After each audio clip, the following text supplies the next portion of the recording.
लंबे, घने और खूबसूरत बाल हमारी खूबसूरती में अहम भूमिका निभाते हैं, लेकिन बढ़ते प्रदूषण और खराब लाइफस्टाइल की वजह से बालों से जुड़ी समस्याएं लगातार बढ़ रही हैं। इन दिनों हर कोई बाल झड़ने की समस्या से परेशान है। बालों के बेहतर विकास में हमारा खानपान अहम भूमिका निभाता है, लेकिन अगर खानपान सही ना हो तो हेयर फॉल भी बढ़ता है। लेकिन ऐसे में इसका समाधान जानने के लिए हमें डाइटिशियन शिवा कुमार के पास चलना होगा, जो आपको एक सटीक इलाज भी बताएंगे।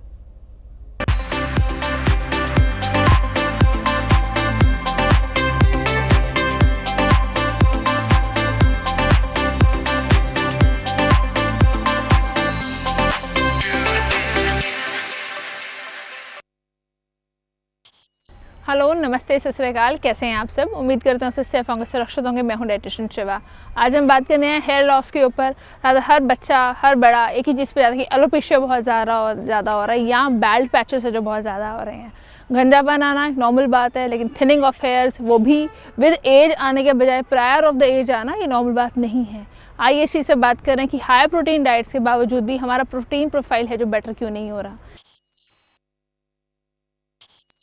जब भी आपके बॉडी के सिंथेसाइज रेशो अच्छा नहीं होता, क्योंकि अगर प्रोटीन्स हैं मतलब आपके जो बाल हैं वो स्ट्रेंथ के साथ काम करते हैं, that is vitamin E plus आपका विटामिन ए। ये दोनों चीज़ें अगर काम नहीं कर रही हैं तो आपके दोनों चीज़ों में प्रोफाइल डैमेज है जो आना शुरू हो जाता है। प्रोफाइल डैमेज मतलब आप जो भी कुछ खा रहे हैं उसका अब्जॉर्प्शन नहीं हो रहा, विटामिन ई का सिंथेसिस रेशो नहीं जा रहा है, तो आपके साथ विटामिन ए भी सिंथेसाइज नहीं करेगा। Vitamin A, D, E, and K all are fat soluble vitamin, लेकिन उस फैट सॉल्युबल विटामिन के अलावा आप कुछ भी खा नहीं रहे हैं प्रॉपर, क्योंकि हमने फैट खाना छोड़ दिया है। पतले होने की होड़ में एग्जैक्टली अच्छा खाना क्या कहते हैं वो खाना होता ही नहीं है। हम सब यही खा रहे थे, सिंथेटिक फूड्स, एल्स सिर्फ मिनिमल फूड ईटिंग या सिर्फ ओनली रफेज या ओनली फाइबर।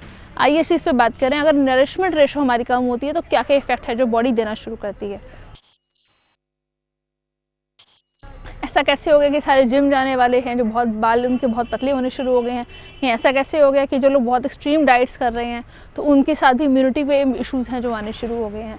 आपकी इम्यूनिटी वीक होगी तो तीन चीज़ें हैंड इन हैंड जाएंगी। First your dry skin, second your patches, and third आपकी बॉडी के प्रोफाइल का आपका हेयर लॉस। अगर इन सब चीज़ें को अपना वेरिएशन को ठीक करना हो तो आइए इस चीज़ से बात करें कि खाना क्या क्या चाहिए। आपके हार्मोन्स इम्बैलेंस जाएंगे तो आपके मल्टी मिनरल्स उनके साथ ही इम्बैलेंस है जो क्रिएट हो जाता है और बॉडी का प्रोफाइल है जो डैमेज हो जाता है। आपको ये चीज़ समझनी होगी कि आप जो कुछ खा रहे हैं उसका सिंथेटिक रेशो ना खा के उसका नॉर्मल फॉर्म में खाइए। किसी भी बेस्ट ब्रांड का जूस लेके अगर आपको लगता है कि शायद उसका नरिशमेंट आपको मिल जाएगा तो आई हैव माई डाउट्स। आपका जितना भी आप आर्टिफिशियल स्वीटनेस ऐड कर रहे हैं अपनी प्रोफाइल में तो आपको कोई बेनिफिट नहीं मिलने वाला, बल्कि नुकसान है जो होता है।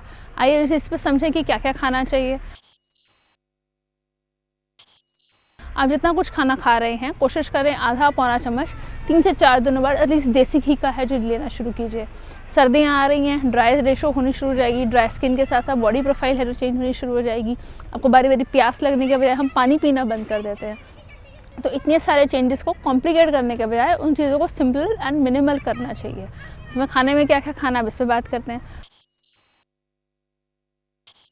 फ्लैक्सीड अलसी नॉर्मल है, आप भिगो के खाना चाहिए, रोस्ट करके खाना चाहिए। अगर अलसी वाली पिन्नी खाई जाए तो आपके बालों की ग्रोथ प्लस आपकी बॉडी की इंड्योरेंस और स्ट्रेंथ तीनों चीज़ें हैं जो मल्टीपल फोल्ड्स बढ़ती हैं। सर्दियों में दादियाँ नानियों के घर जाके पिन्नियों के डब्बे लाना तो शायद याद होगा, लेकिन अब हमने पिन्नियाँ कब बनाई कब हैं और खाई कब है वो हमें याद नहीं है। मैं हमेशा इस चीज़ पर एम्फेसाइज़ करती हूँ कि प्लीज़ खाइए। सर्दियाँ मतलब आपकी बॉडी को रिफिलमेंट करने का टाइम होता है। अब ये जो पिन्नियाँ हैं वो आप गर्मियों में नहीं खा सकते, या ये पंजीरियाँ हैं वो आप गर्मियों में नहीं खा सकते, तो इसलिए इसका कोई बेनिफिट है जो नहीं जाएगा। तो जब भी आपको ऐसा लगे कि सिंथेटिक जोन अपनी बॉडी से कम करना है, अच्छा खाना खाना शुरू कीजिए। एक लंच एक मील है जो कम करना शुरू कर दीजिए, क्योंकि उसकी आपकी हायर डेंस कैलोरी भी है जो आपने काउंटर करनी है। लेकिन जो डायबिटिक पेशेंट्स हैं, जो हाइपरटेंसिव पेशेंट्स हैं, या जो पेशेंट्स जिनके साथ जेस्टेशनल डायबिटीज़ है, जो कि माएँ बनने वाली हैं और उनको भी डायबिटीज़ है, उन लोगों के लिए पिन्नियाँ या पंजीरियाँ हैं जो नहीं है। बट हाँ, जो लोग लैक्टेशन पे हैं तो प्लीज़ आप खाइए, क्योंकि उस टाइम पे बच्चे को नरिशमेंट की ज़रूरत होती है और मदर फीड ही है जो बेस्ट नरिशमेंट के लिए काम करती है।